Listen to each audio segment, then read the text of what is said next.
governments across the world to consider similar age gates. What could a policy like this mean for India, where millions of young users are deeply plugged into the digital world? Experts will weigh in on this possibility here with us on the Breakfast Club. And then, in our Person of Interest segment, we spotlight an MIT researcher, Deblina Sarkar, the mind behind a groundbreaking injectable chip that may one day treat diseases without surgery. It's a promising leap in bioelectronics, and she joins us to share her vision with you, the viewers. And finally, Hardik Pandya marks a fiery comeback with a blistering 50 before India's bowlers crushed South Africa for their lowest T20 international total. That was the first result of the ongoing series. We get you an update on all that transpired last evening and why fans are obsessed with this victory that India has sent back home. That and much more coming up this morning.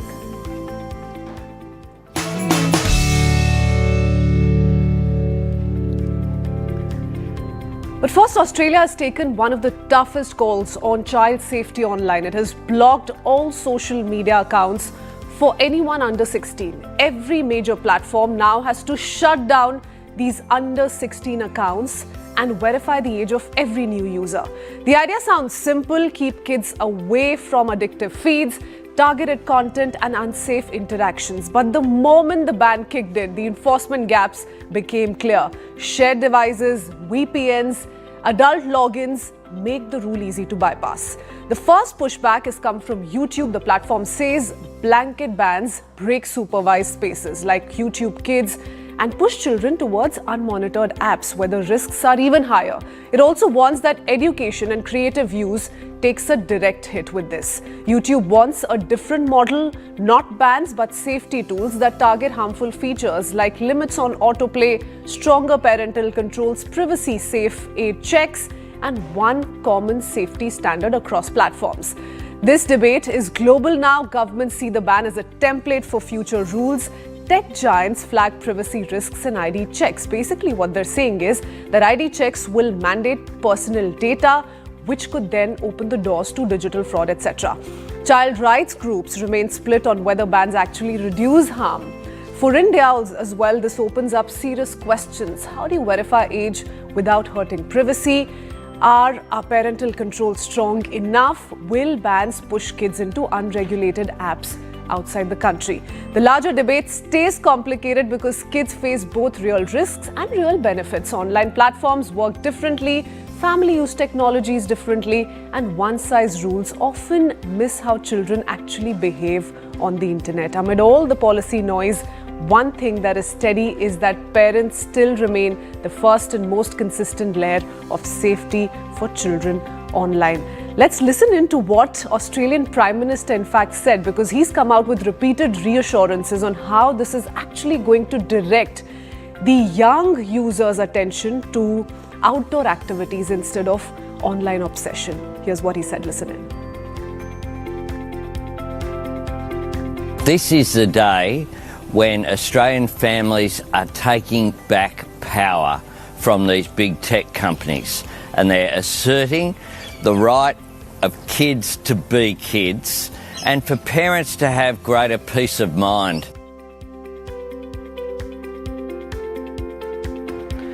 All right, let's now go across to our experts joining us this morning to make sense of this. With us, we have Dr. Gitika Kapoor, consultant child and rehabilitation psychologist at Max Healthcare, and Nirali Bhatia, also a cyber psychologist, a psychotherapist and internet addiction therapist. Thank you to the both of you for sparing the time, being with us here to really take this important conversation forward, because who knows, we might just see something on similar lines play out in India as well.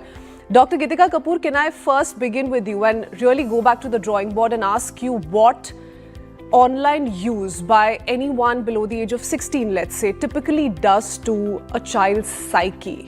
What does it do? So I think child psyche or adults, it gets us engrossed.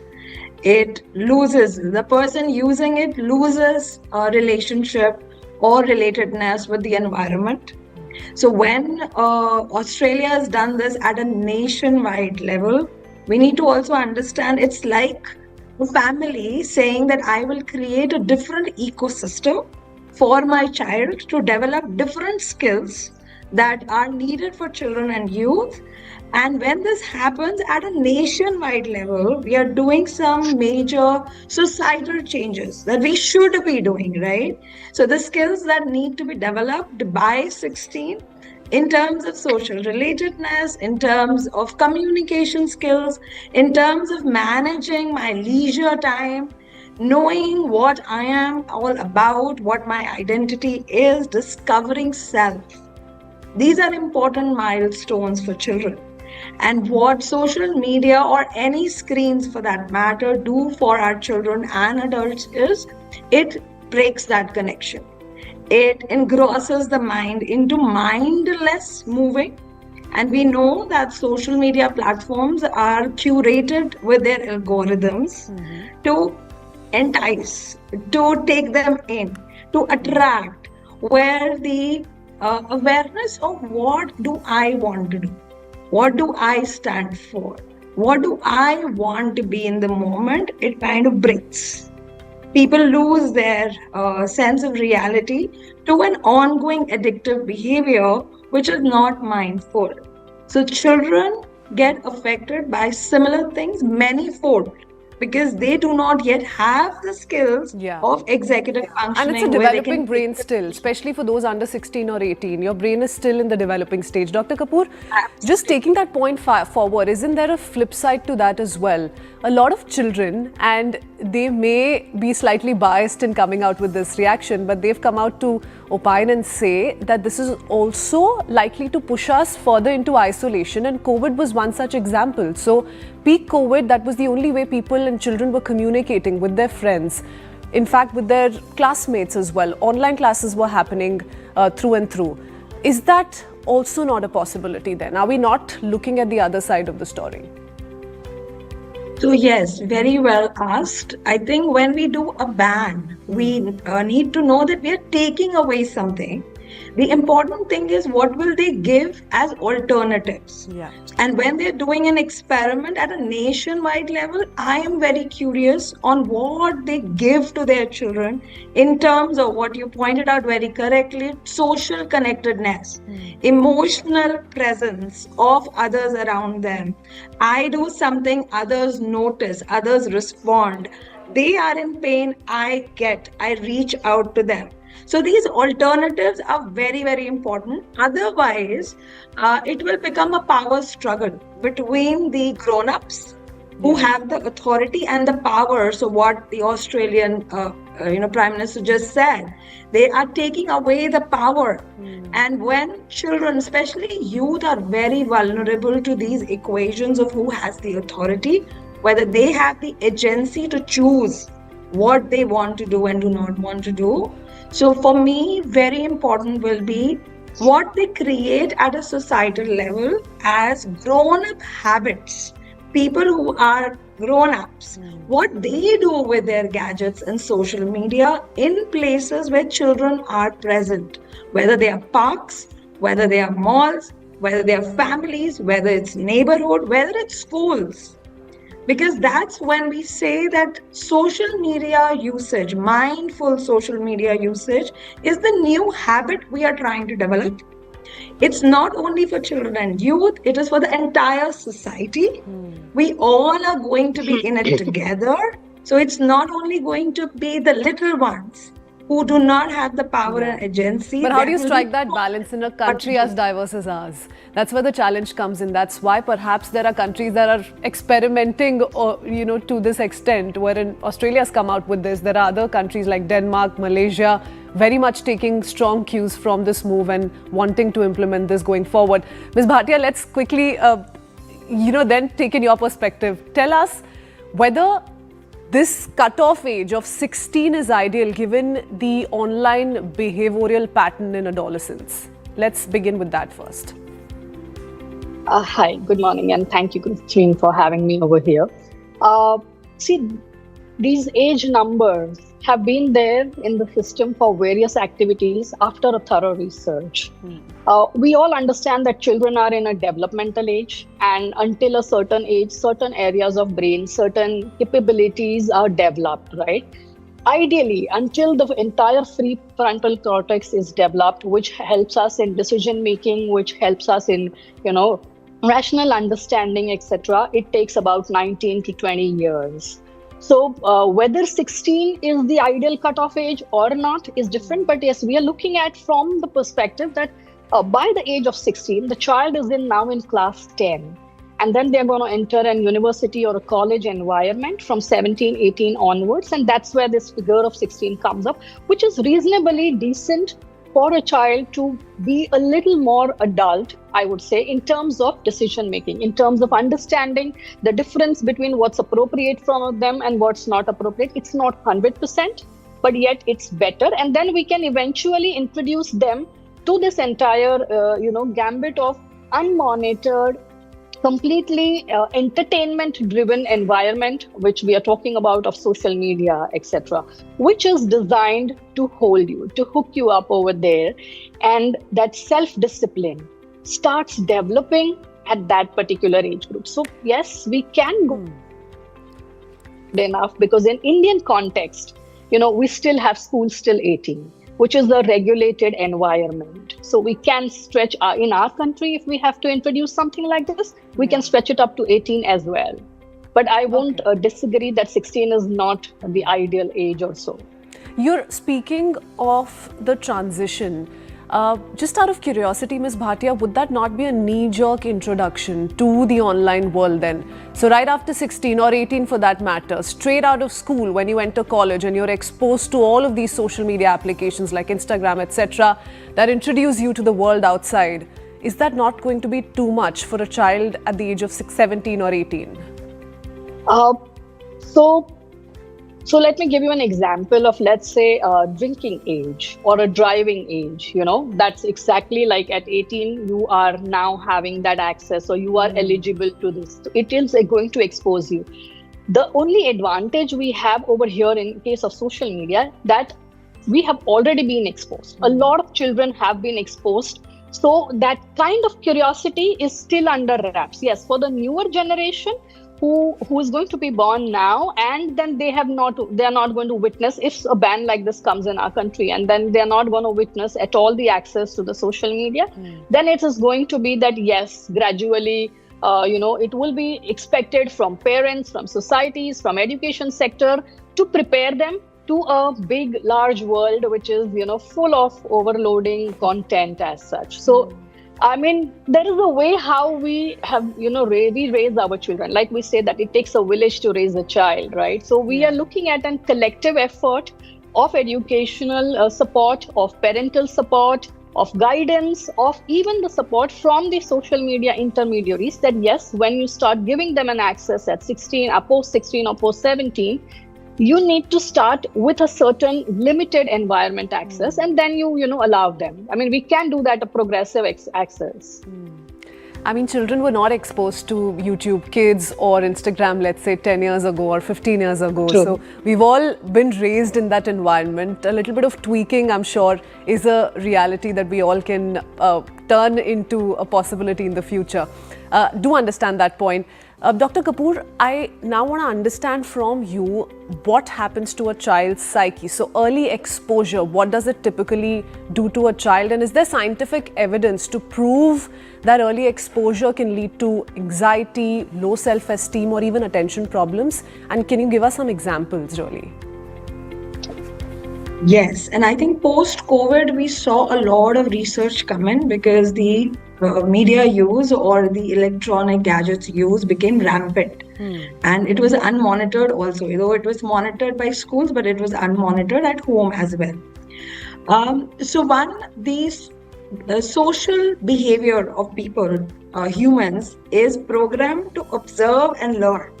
And from a very early on stage, even a newborn starts noticing voices around them, the eye contacts that come to them, people that talk to them. And it has been shown in research that it takes merely 4 hours after birth for children to start discriminating sounds from their home languages, language that has been spoken around them. So when we see the plasticity of the brain, how brain is developing so rapidly, It is the environment around them, sounds that they hear, things that they see, people that they see, the facial expression, just a human eye to eye contact, who's talking to them, the tone, how we say, come down to a child's level when you're trying to talk to them in a different tone. Do not be harsh and alarming when you speak around children. So, those are the influences that we need to know that early on children are very sensitive. They do not yet have the skills to know what is it. It is dangerous. Is it peaceful? Is it safe for me? And their nervous system is still not balanced to know, do I need to get startled? Do I need to have responses that I need to be safe from? So, in that background, to understand how vulnerable a young mind is, for us as adults, it's very important to create an ecosystem that gives them feeling that I am safe, this is my place, this is where I need to be. And if something happens, I know who to run to, who to go to. And right now, I'm also very, very conscious of how adults respond to a child, how adults in a family, the family members are responding to a child more than ever in human history. Connectedness to a child has become more and more important because our families are shrinking in size. Children are on their own for a lot of hours in the day. So are you saying family Whether we're support looking at counts? rural, If a child early on is also exposed to social media or the online world, how parents are responding to that kind of exposure also counts and plays a huge role. Is that what you're saying? I would also say what adults are doing, what family members are doing with their social media usage counts, because that's observational learning at its best. So when they see a parent scrolling and have a little smile or a relaxed feeling on their face, they automatically get drawn to, oh, that's fun. That sounds nice. And when they say, no, you can't do it, I can do it. So these are the norms that all through human history we've seen that children have questioned, why can you do it and I can't do it? So it's going to be that narrative also that adults need to start looking in saying, how are we responding to it? And it's not what, an age-old example we have is, if there is an electronic socket and the child is moving towards it, how adults respond to that, whether they get startled or whether they channelize them, redirect them calmly, matters whether the child is going to go to that electrical socket again or not. Similarly, if a parent discovers that my child is using social media, if they're using it unsafely, if they've been on websites that are not considered safe for them, how they respond is very, very important. It's also a repeat almost of the story of the example we've all heard of growing up, which is you can't stop your children from watching television if you yourself are glued to television sets. So it's almost a repeat of that on a very simple analogy basis. Ms. Bhatia, tell us now a little bit about the cyber side to this kind of psychology. What are the most dangerous online behaviors that you've witnessed in children under 16 or 18? Is it grooming, cyberbullying, or again attention problems? What is it? There's a plethora of problems, that we've seen across. See, I run a not-for-profit, which is an anti-cyberbullying organization, and we've worked over 10,000 plus cases where more than 70% of the victims who are writing to us are under age of 18. So they are children primarily. The youngest is from 9 years and, onwards. Most common problems that we see in children is verbal abuse, sexual abuse. Then it grows bigger to bullying and grooming. These are ones which are extremely directly targeted towards children and very difficult to identify. Now, so children largely spend their times, at least the ones we worked with, is either on the gaming platforms or these are those short videos on YouTube. These are the ones they are glued to. And it starts with a simple interaction because all of these apps and platforms facilitate multiplayers, right? So you begin with somebody known, but then that person is going to add somebody and that person is going to add somebody, and then you don't know who are you talking to. All of them have enabled the microphones and the audio systems. So a lot of information is going directly and indirectly. In terms of, major cases that we've seen is exploitation over these apps. So it is also, there are cases where I worked on where a child is being groomed, how to steal the credit card from their parents and how to make those payments online. Otherwise, they are being bullied and they're being threatened online. There's also now the AI-driven threats, where children are also at the perpetrator end, but they do not know where to draw the line, what's becoming not safe and a safe behavior. They are experimentative, they are explorative. So all these tools Curious. that we talk about, yes, they're absolutely very curious. And the tools that we talk about, like AI is a buzzword today. So they are also experimentative and they're curious that, okay, what is that? And there are tons of apps which allow you to, play with your own pictures. Sharing of pictures, sharing of inappropriate pictures is another big concern in children, which is a lot more exploited through the groomers and the perpetrators online. So there are various types of threats, from a simple, verbal exchange of verbal abuse that starts. So the language that they are exposed to at not appropriate age is the beginning point, till they're facing major, crimes such as stalking, bullying, extortions, grooming. All of these, I mean, they Akshay are Kumar exposed was, one such celebrity to have spoken about it openly, and that conversation has been ongoing since. This is yet another turn where that's seeing to that conversation. Ms. Bhatia, what do you say to those? And there are experts who've come out and said that this could also be counterproductive, that this could increase the risk of cyberbullying, etc., or be counterproductive in the sense that children may resort to using other unregulated applications or websites, VPNs, for instance, dark social applications. How do you address that concern? So I firstly, in my personal opinion, I am completely in favor of a nationwide ban.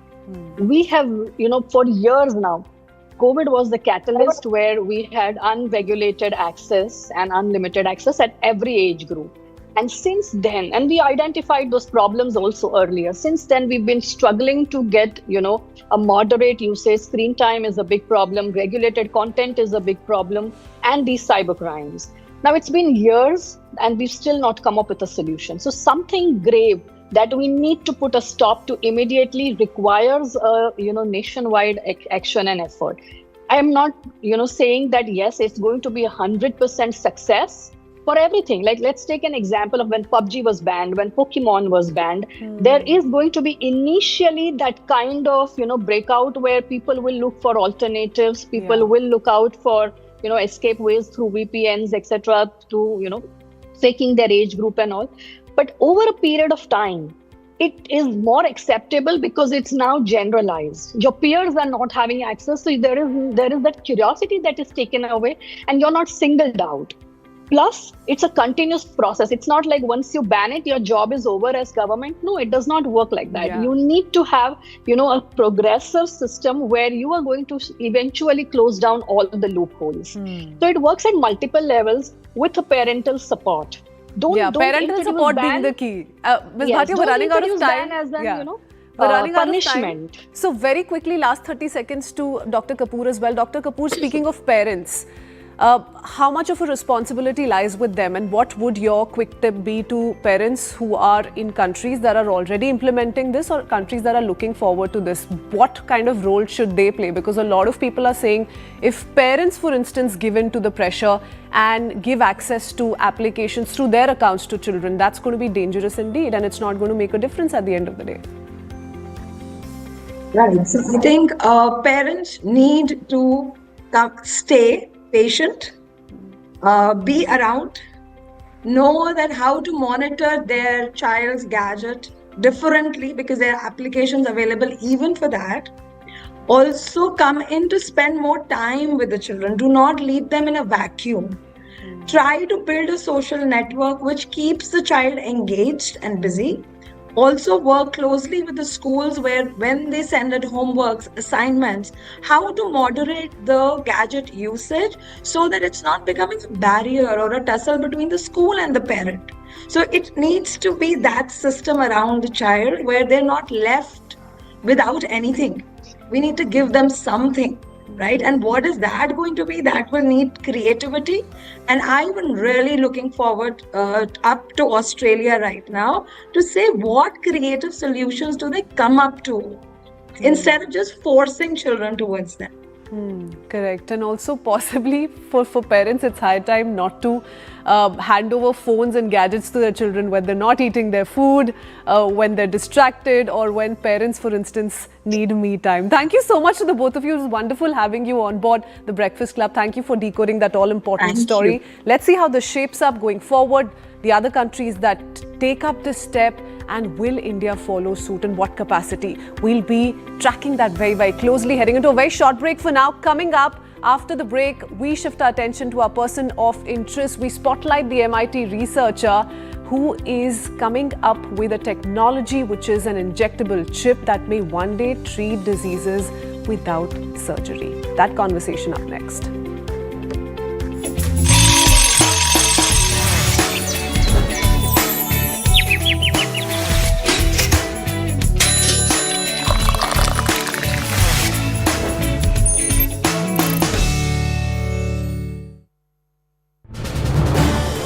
This is News 18.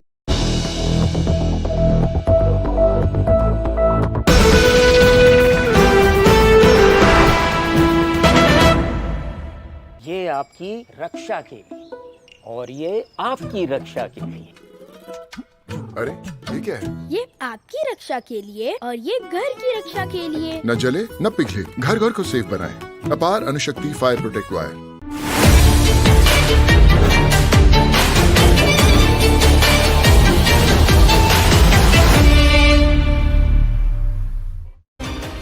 And shifting focus to the big story of the day.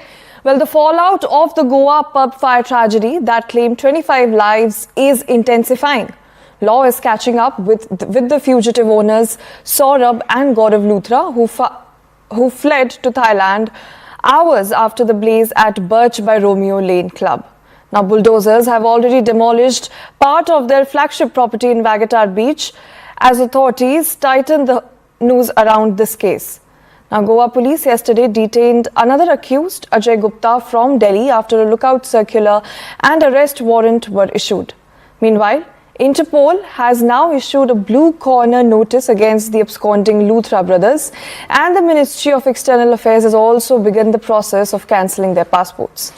Meanwhile, Chief Minister Pramod Sawant is all set to chair a high-level meeting to review the situation, even as a safety audit committee has already been formed to draft new SOPs for nightclubs, bars and restaurants across the state.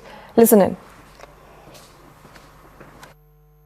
CBI and Interpol is also going on so that we apprehend them, and they brought the two of them who fled India. We are in the process of getting them back to India, and the other accused also, which are in our radar, teams have been formed and sent to different parts of other states also, and we are after them to book them behind the bars.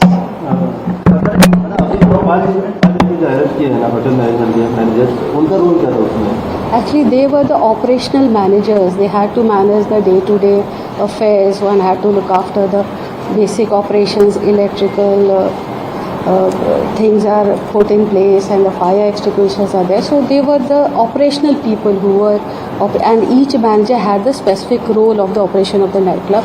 So their role was also found negligent, and that's why. What about the fifth accused? We arrested him from Delhi, and he has landed in Goa, and he'll be produced in the court. नहीं, I think investigation एक जो हुआ है वो एक से नहीं चलेगा. जो भी ऐसे है whatever this type of illegalities have come up or propped up in this type of... Shifting focus to the big story of the day, the fallout of the Goa pub fire tragedy that claimed 25 lives is intensifying. Law is catching up with the fugitive owners, Saurabh and Gaurav Luthra, both of them who fled to Thailand hours after the blaze at Birch by Romeo Lane.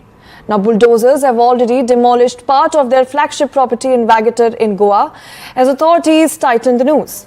Goa police yesterday detained another accused, Ajay Gupta, from Delhi after a lookout notice and arrest warrant were issued against him.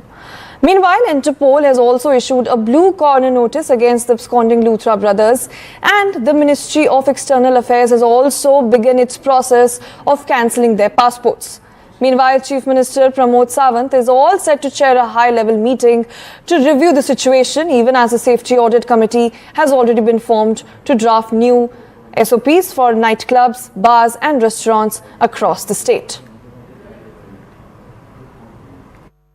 CBI and Interpol is also going on so that we apprehend them, and they brought the two of them who fled India. We are in the process of getting them back to India, and the other accused also which are in our radar, teams have been formed and sent to different parts of other states also, and we are after them to book them behind the bars.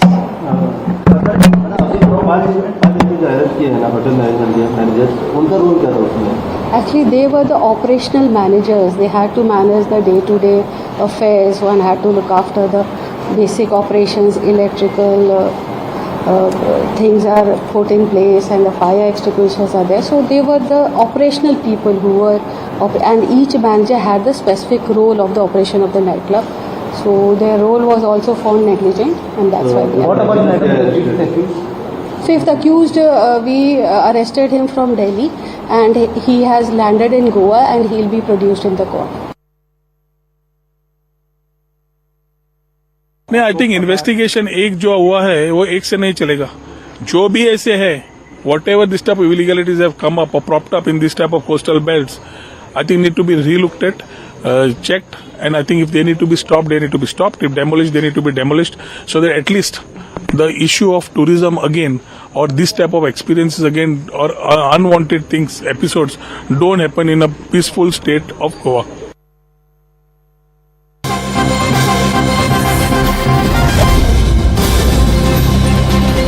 And breaking news on the broadcast, Goa police detain Ajay Gupta after lookout circular. Goa police has detained one more accused linked to this case, namely Ajay Gupta from New Delhi. Now, a lookout circular was earlier issued against him.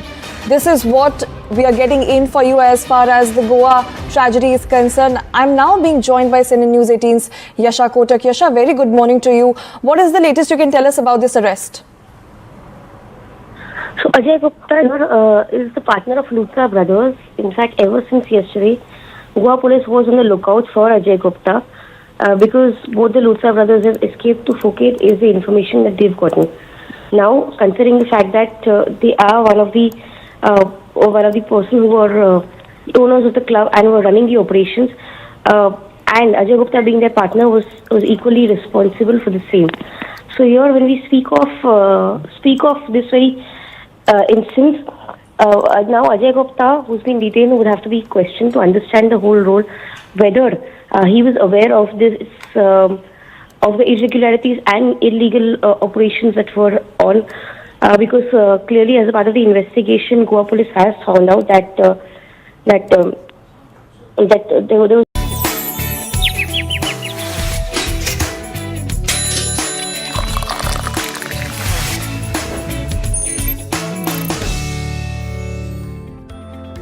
Welcome back. Our person of interest this morning is Devleena Sarkar, a Kolkata-born scientist who once studied electronics, is now at the center of a breakthrough that could change brain treatment forever.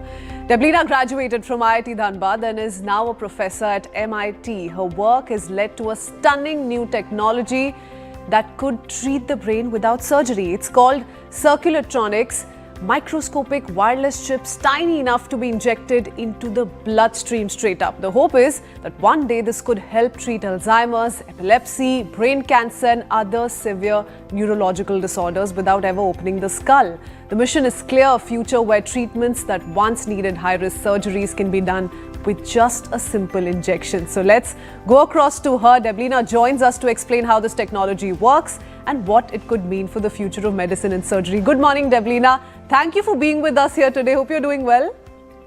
Yeah, I'm doing very well. Excited to be here with you.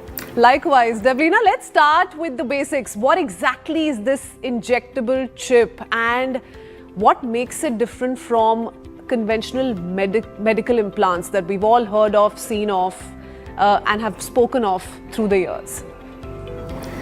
So just to give you a bit of background, 3 billion people around the world suffer from different brain diseases and mental illnesses like Alzheimer's, Parkinson's, depression, PTSD, blindness, brain cancers.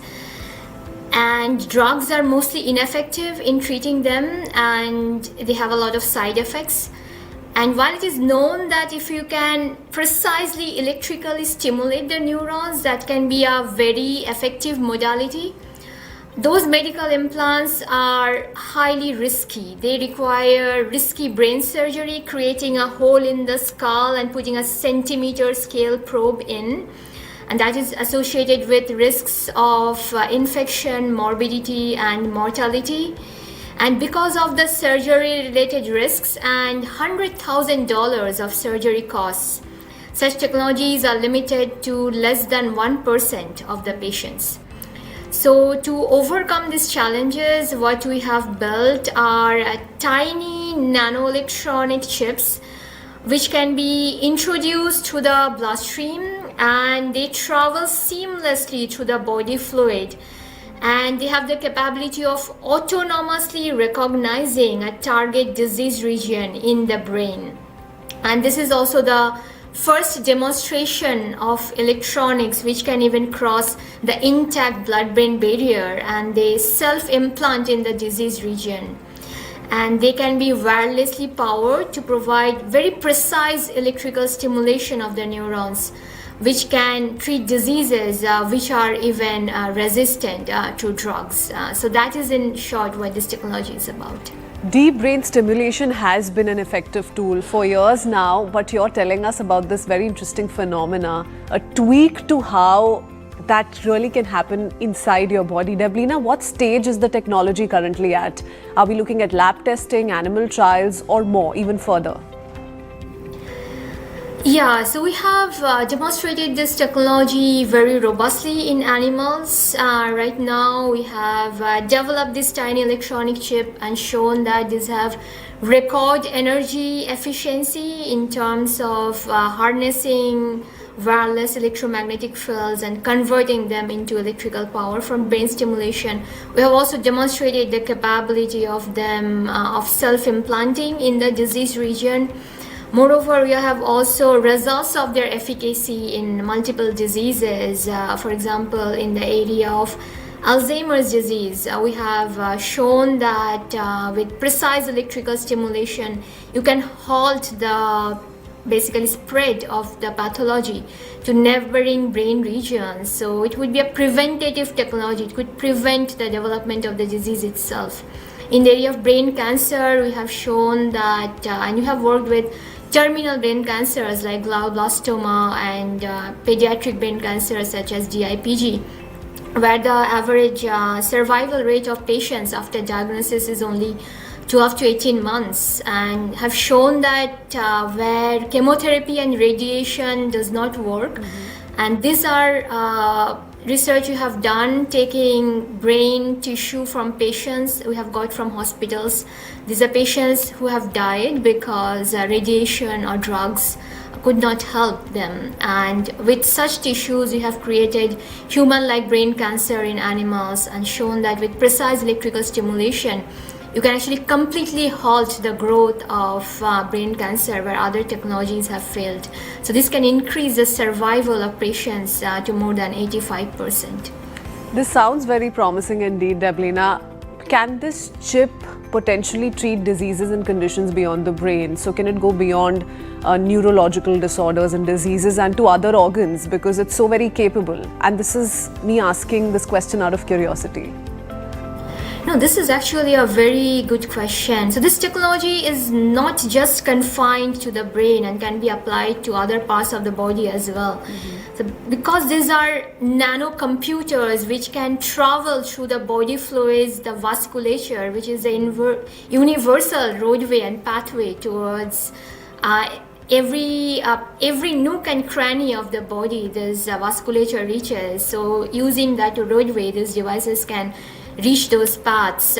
So we have also been exploring applications such as wireless and non-surgical pacemakers, for example, for heart, or treating cancers of other parts of the body, or tissue regeneration in other parts of the body. So this is not a technology just confined to brain. Also, beyond treating diseases, this can be used for healthy individuals as well. Tiny nanocomputers which can reach the nook and cranny of the body can be used to sense anomalies in the body for health monitoring, even in healthy. So it could detect an anomaly before it turns into a devastating disease. It could be used for health monitoring, but also for human augmentation. So not just for treating diseases, but employing these capabilities and versatility of electronics to go beyond basically the limitations of biology. For example, Devleena, if it sounds so promising and comes with so much ease, I'm sure it was attempted at through the years. Have there been any safety challenges? Why have we not seen this really be successful all these years when people have had to opt for surgery? Tell us a little bit about the challenges that you've encountered through this phase.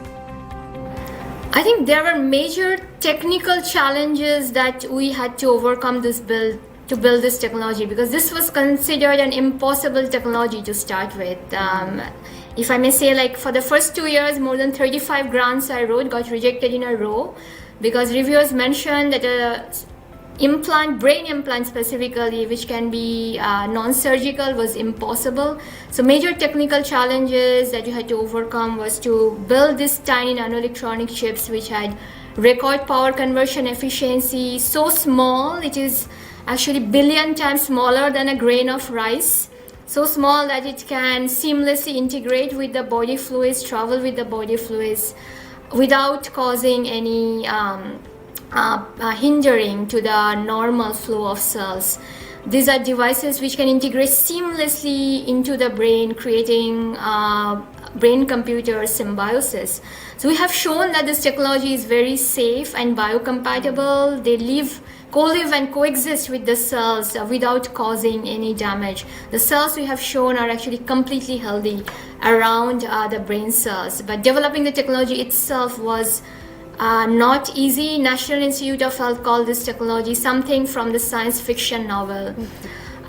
Recently, the Science Museum called it like stranger than science fiction. So the technology itself was difficult to build, not an easy thing to achieve. Devleena, have people come to you and asked you, once this kind of technology goes inside the body, how can we trust it fully? Because there are people who are showing so much concern around your phones with the kind of capability they carry, how they're being able to absorb all the information in your surroundings. Could this not then repeat itself when a technology gets inside your body? How do you address those kind of questions and fears? Yeah. So the idea really is to communicate the human stories behind the science. So when we can make a blind person see again for the first time, when you can alleviate pain and devastating neurological conditions, where you can treat cancers which are otherwise terminal, that's where the heart of our work lies. So recently I met with a parent of a 10-year-old child who has been diagnosed with this terminal brain cancer called DIPG. And it was heartbreaking to hear from them that all existing treatments have failed. So during my research journey, I came across so many families who are facing devastating neurological conditions. And what they are looking for is a ray of hope. They are looking for staying alive. So this urgency of human condition is what drives our research, and our research is actually supported by family members. For example, in case of pediatric brain cancer, by family members of children, family members who have lost their children to this devastating disease and who have made it to their mission so that other people do not have to suffer this unimaginable loss, and they're supporting we're us. so glad, Deblina, that you're finding the kind of support that you've been receiving. Tell us what happens once this chip enters inside your body. So how long can it stay inside the human body safely? Does it dissolve on its own or need any sort of removal? What happens right after?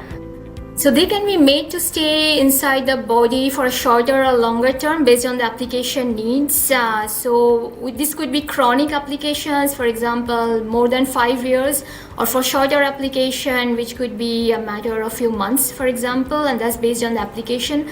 After the application period is over, the device can be designed and tuned so that they dissolve away into biologically and environmentally benign materials which are just cleared then naturally by the body system. Deblina, tell us about what we're looking at with this technology in terms of the India story. How accessible can this technology be here? It's a country where cost, medical infrastructure vary widely. What are your hopes there? Yeah, so the main idea behind this technology is to make this accessible to all. So millions of people around the world right now face impossible choices, either to go through a risky brain surgery which costs like $100,000 to go through such surgery, or live with debilitating symptoms which drugs cannot fix. By completely defying the need for surgery, we are actually breaking the barriers of health risks, age, as well as cost, which is preventing millions from getting treatment today. The idea for our technology is to bring this life-saving technology and make it accessible to all, where a brain implant is as simple and accessible as a vaccine. Deblina, that's all the time we have, but thank you so much for sharing your story, the wonderful initiative, and all the very best for the magic that you're creating. Thank you for joining us on The Breakfast Club. Thanks a lot for having me. All right, with that, we shift our focus to the world of cricket, something that Indian fans have been obsessed with the last few hours. Hardik Pandya made a fiery comeback with a blistering 50 before India's bowlers crushed South Africa for their lowest T20 international total. It was a 101-run victory in Cuttack, and it's given India a commanding 1-0 lead in the 5-match series. Here's all that happened last evening. Hardik Pandya marked his return to competitive cricket with a statement performance, powering India to a commanding 101-run victory over South Africa in the opening T20I in Cuttack on Tuesday. His blistering, mood-lifting unbeaten 59 of 28 balls set up India's total of 175 for 6 before the bowlers dismantled South Africa for their lowest ever T20I score, a mere 74, sealing a 1-0 lead in the 5-match series. Walking in after India had stumbled on a tricky red soil surface, Pandya immediately shifted the momentum. With wickets falling in clusters through the power play and middle overs, his arrival brought a sharp change in intent. He unleashed a spell of ferocious, clean ball striking that rattled South Africa's attack and restored control to India's innings. Pandya mixed power and precision effortlessly, picking up lengths early, clearing the field with authority and driving the energy back into the stadium. His stroke play carried the stamp of a player fully in rhythm despite a 74-day layoff, turning pressure into opportunity as India's run rate surged. By the time he moved into the 40s, South Africa's bowlers had run out of answers. Every loose delivery disappeared, and even the good ones were met with a confident response. His acceleration in the death overs lifted India out of trouble, powering them from 48 for 3 into a strong position. Pandya eventually reached a 25-ball 50 with a calm raise of the bat, a quiet celebration for a knock that was anything but subdued. His late assault helped India pile up 71 runs in the final 6 overs and ensured the innings finished with far more authority than it started. South Africa, however, fell apart almost instantly in their chase. Arshdeep Singh set up the tone with a superb outswinger, getting rid of Quinton de Kock for a 2-ball duck. He followed it up with another gem of a delivery, removing the informed Tristan Stubbs, leaving the visitors rattled early. By the end of the power play, Akshar Patel had bowled Aiden Markram and South Africa were already sinking at 28 for 3. Pandya added to the collapse by removing David Miller, while Varun Chakravarti's drift and deceptive pace accounted for Donovan Ferreira and Marco Jansen. Jasprit Bumrah then delivered the finishing blows, cleaning up Dewald Bravis and Keshav Maharaj in quick succession as South Africa folded for 74 in just 12.3 overs. It was their lowest T20I total. The previous one also came against India, and a performance that handed the hosts a dominant start to the series, driven fittingly by Hardik Pandya's impactful comeback. All right, with that, it's time for us to head into a very short breather. We're not done as yet. A lot of other headlines from across the country, around the world await you. We'll be right back in just a bit.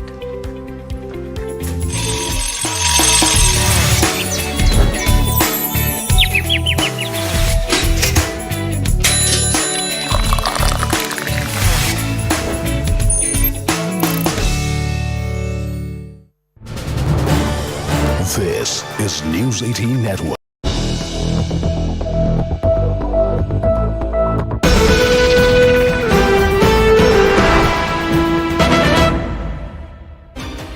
And shifting focus to the big story of the day. Well, the fallout of the Goa pub fire tragedy that claimed 25 lives is intensifying. Law is catching up with the fugitive owners Saurabh and Gaurav Luthra, who fled to Thailand hours after the blaze at Birch by Romeo Lane Club. Now, bulldozers have already demolished part of their flagship property in Vagatar Beach as authorities tighten the noose around this case. Now, Goa police yesterday detained another accused, Ajay Gupta, from Delhi after a lookout circular and arrest warrant were issued. Meanwhile, Interpol has now issued a blue corner notice against the absconding Luthra brothers, and the Ministry of External Affairs has also begun the process of cancelling their passports. Meanwhile, Chief Minister Pramod Sawant is all set to chair a high-level meeting to review the situation, even as a safety audit committee has already been formed to draft new SOPs for nightclubs, bars and restaurants across the state. Listen in. FBI and Interpol is also going on so that we apprehend them, and they brought the two of them who fled India. We are in the process of getting them back to India, and the other accused also, which are in our radar, teams have been formed and sent to different parts of other states also, and we are after them to book them behind the bars.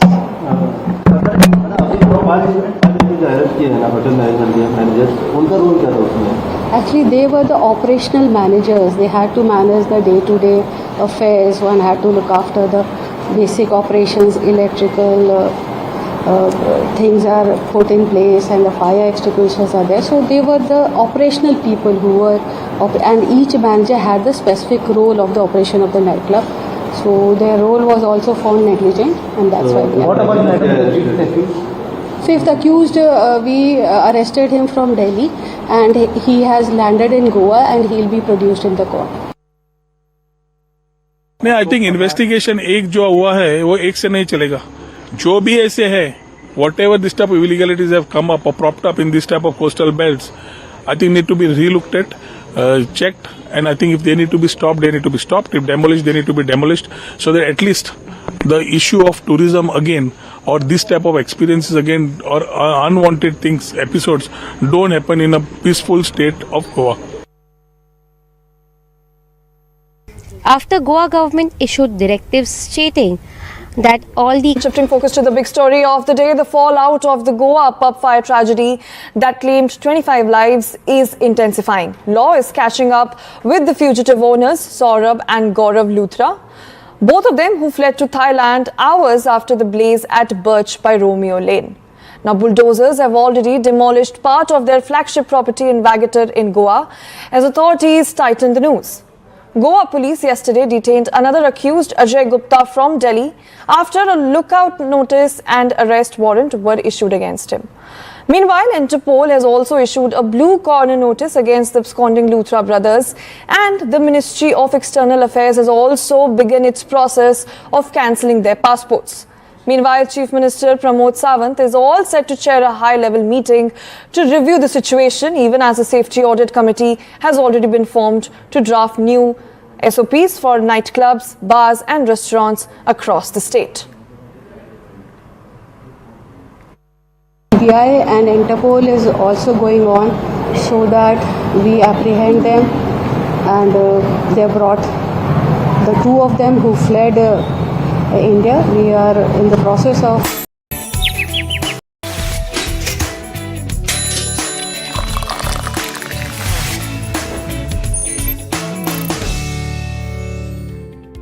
Welcome back. Well, lots has happened across the country, around the world, in the world of cricket and entertainment the last 24 hours. Here's a quick check. First up, Sadhguru's Isha Foundation has launched free cremation service across Tamil Nadu for below poverty line families. Isha managed crematoriums called Isha Kayantha Sthanam have facilitated over 1 lakh cremations, ensuring dignity and adherence to proper procedures.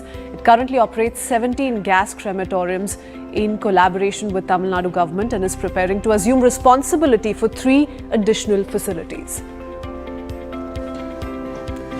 In a major decision, an indigenous air defence system will be deployed solely for the security of Delhi NCR against aerial threats like missiles and drones managed by Indian Air Force.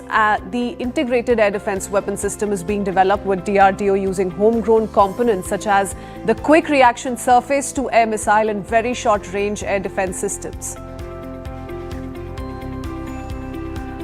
Following the recent tragic bar fire in Goa, Gautam Budh Nagar police have launched a strict safety inspection campaign across the district's restaurants and bars. Under the directions of Police Commissioner Lakshmi Singh, joint teams comprising police, fire services, excise and electrical safety departments conducted surprise inspections in various areas. The initiative aims to prevent any lapses in safety, taking cues from the Goa incident. So far, nearly 50 establishments across different police stations have been checked. Bollywood actor Akshay Khanna has everyone obsessed with his dancing entry to the viral track in Dhurandhar. Now in an interview, Akshay's co-star and on-screen brother Danish Pandor has opened up about how he improvised that dance, confirming it wasn't part of the script. And crowds erupted into deafening cheers in Guwahati in Assam when Post Malone took a moment during his concert to pay tributes to Assamese music icon Zubin Garg. The emotional tribute instantly electrified the atmosphere at Khanpada Veterinary Ground, with thousands roaring in response. And in cricket, Smriti Mandhana will be part of the Indian team that will play a 5-match series against Sri Lanka. It will be the Women in Blue's final assignment of 2025 and also the last bit of international cricket they'll play before the Women's Premier League 2026. 2 uncapped players were included as 17-year-old wicketkeeper batter Gunalan Kamilini and 19-year-old left-arm spinner Vaishnavi Sharma got their maiden call-up.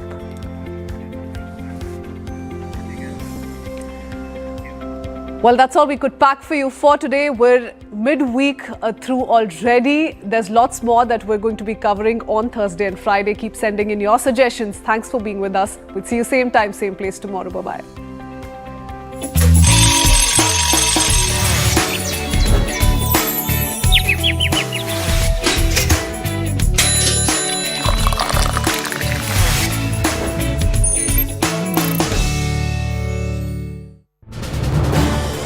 This is News 18.